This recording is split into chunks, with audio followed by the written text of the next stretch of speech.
किसी गांव में भंवर नाम का एक लड़का रहता था।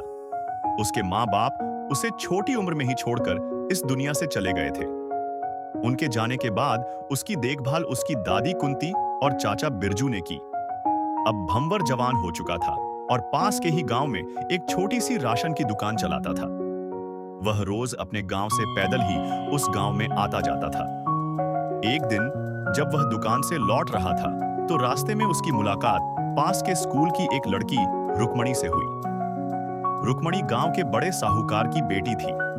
भंवर और रुक्मणी की मुलाकातें धीरे धीरे बढ़ने लगी और अनजाने में ही दोनों एक दूसरे से प्रेम करने लगे। समय बीतता गया, रुक्मणी की पढ़ाई पूरी हो गई। अब उसके घर वाले उसकी शादी के लिए एक योग्य वर की तलाश में लग गए। कुछ ही दिनों में उन्हें एक दूर गांव के धनवान व्यक्ति का बेटा शिवम पसंद आ गया और उन्होंने रुक्मणी का रिश्ता वहां पक्का कर दिया।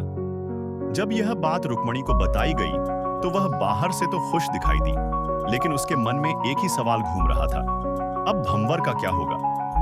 अगले ही दिन वह किसी बहाने से घर से बाजार जाने की बात कहकर भंवर से मिलने चली गई। भंवर से मिलते ही उसने सारी बात बता दी। यह सुनकर भंवर बोला, शादी कर लो, पर रहोगी तो मेरी ही। रुक्मणी ने आश्चर्य से पूछा, वो कैसे?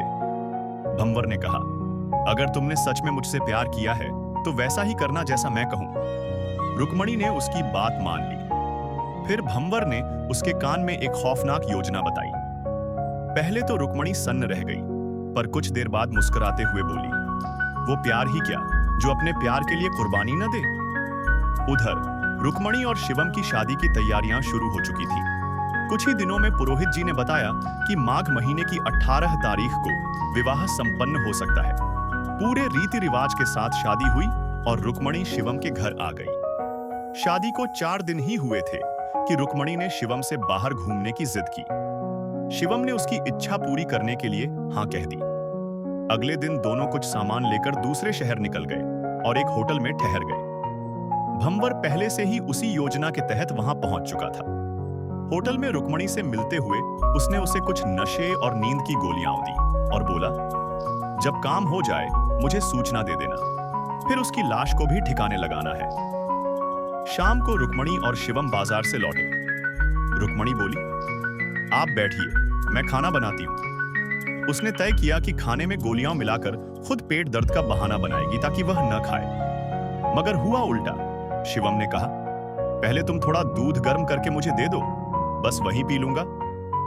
रुक्मणी ने दूध में गोलियां और चीनी मिलाकर शिवम को दे दिया। दूध पीते ही शिवम को नींद आने लगी और कुछ ही देर में वह गहरी नींद में सो गया। रुक्मणी ने तुरंत भंवर को सूचना दी। भंवर कमरे में आया और दोनों ने मिलकर पहले तो शिवम का गला दबाया, फिर बड़े चाकू से उसके शरीर के टुकड़े किए और उन्हें एक बैग में भरकर पास की नदी में फेंक दिया। इस तरह कुछ मतलबी लोगों ने अपने स्वार्थी प्यार के लिए एक निर्दोष और मासूम इंसान की जान ले ली।